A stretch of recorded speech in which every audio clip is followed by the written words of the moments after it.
Hello, and welcome to the next step. So I decided to call the series The Next Step because I'm thinking of it as a journey, as my journey, which I invite you to partake in, and let's go together as a team towards the same goal. So last time we talked about our divine self and our more than human self, and today I'm gonna take this, as you're used to, a step further. And today we're going to talk about motivation and discipline. Because, see, we're talking about our human self, we're talking about our divine self, but these are kind of abstract subjects. And life, even if we like it or not, yes, it has an abstract part, but it also has a concrete part.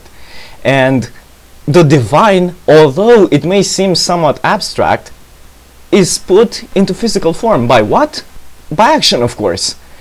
And I can't stress this out enough. We need to do action, but what kind of action? Where do we get the inspiration for what kind of action to take? Do we get it from our human self, or do we get it from our divine self? Well, some of us, it's obvious, they get it from their human self. They go and stuff their faces with food, or go and party out all night and drink a lot, and so on. Some other of us have their actions directed by their upper consciousness and go and, let's say, run a marathon, or even run a marathon for fundraising for kids with cancer. I have a friend who did that, by the way. Or let's say they meditate for 30 minutes and get in touch with their life purpose, and after that they go out and do the actions required for that life purpose to take some physical form. Because, see, God will give you the inspiration, but inspiration all by itself is sort of like motivation. It's a kind of energy that wants to move you forward, but it's up to you to decide to move forward. And if you don't do that, then I'm sorry, God gives you the energy, but God doesn't also give you the action. He can't do all the work for you. Of course, maybe He'll do most of the work for you, but only if you go out there and give 100%. I'm sorry, but God doesn't help the lazy. God doesn't give riches to the one who don't give riches to themselves. And it's not about you demanding from people, it's about you taking action. And how do you take consistent action? Action that actually produces results. And by results, I don't mean necessarily money or friendship from people you like, or the girl or the guy you love, and so on.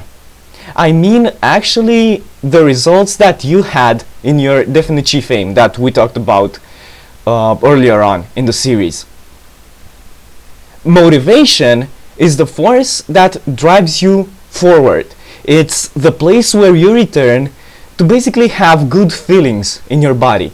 But see, you can have a pro mentality, or you can have an average mentality. What the average mentality does is look to always have pleasant feelings in your body. And of course that kind of sounds good, because why wouldn't you have pleasant feelings in your body all the time? If you could live like that, wouldn't you? Well, most pros wouldn't, because they know their capacity to feel pleasure is augmented by their capacity to endure the pain.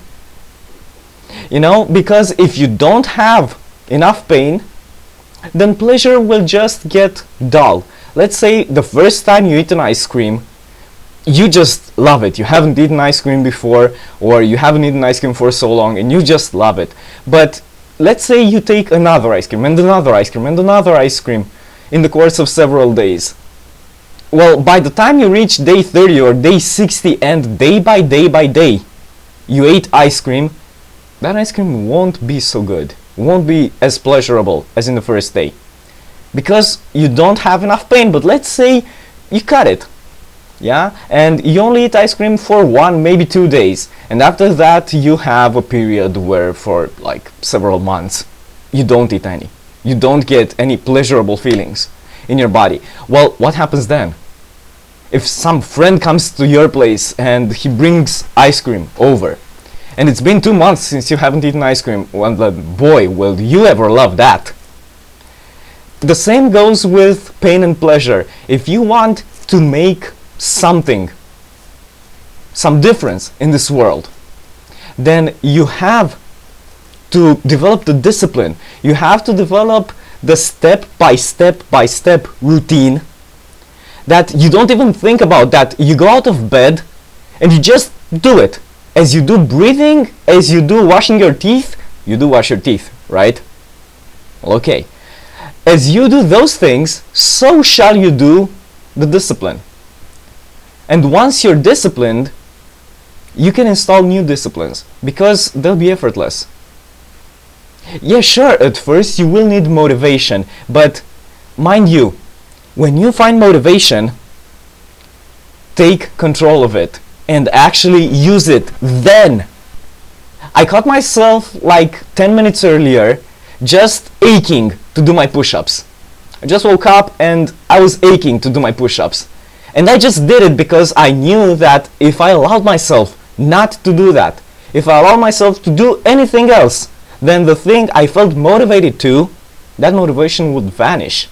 Motivation is like a flower that only lives a couple of minutes. If you take control of it, it will give you a tremendous burst of strength for you to be able to do whatever it is your discipline requires. But if you don't take control of it, it will vanish. And all that energy will be lost.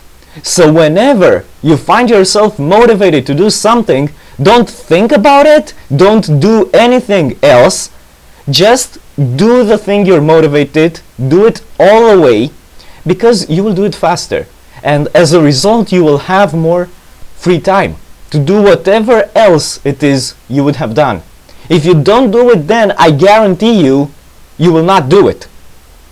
So find whatever motivation you want.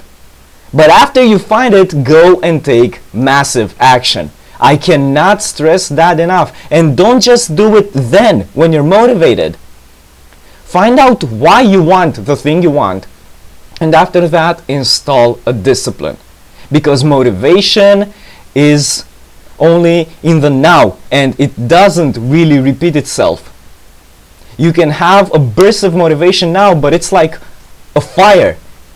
It comes and it goes. But what you need is constant and constant and constant action, and motivation will not do that for you.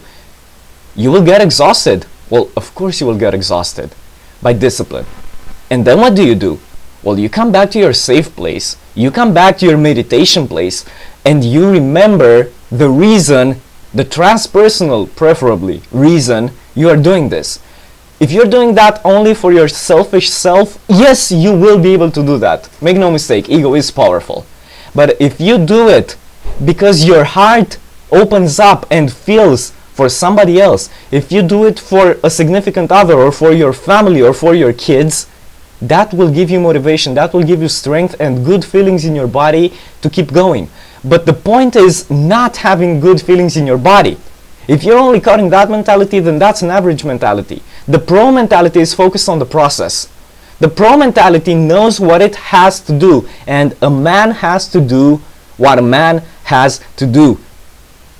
The has to isn't regarded as I'm forcing myself, I'm imposing on myself to do this. No, the I have to do this is more of I want to do this, I deeply want to do this. Yes, it will be painful, but the level of intensity with which I want the thing I want is far greater than any pain I would encounter. So motivation is useful only when you get tired and only for a few minutes to get back to work. If you use it just to feel good, if you use it as candy, motivation will only get you fat. So even if you don't get motivated but still do the action, then do the action. Now get back to work.